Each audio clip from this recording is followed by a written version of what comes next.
প্ৰায় 10-12 ঘণ্টীয়া এটি যাত্ৰা মঙলদৈৰ পৰা ডাইৰেক্ট নাজিৰালৈ।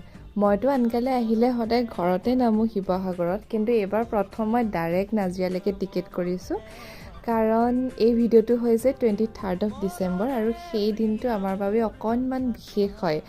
আচলতে আমাৰ খুৰীৰ জন্মদিন, আৰু শিখা খুৰী মোৰ বাবে বুলিয়ে নহয়, আমাৰ বহুতৰে বাবে কোনোবাখিনি তেখেত মানুহগৰাকী বৰ স্পেচিয়েল হয় আমাৰ বাবে।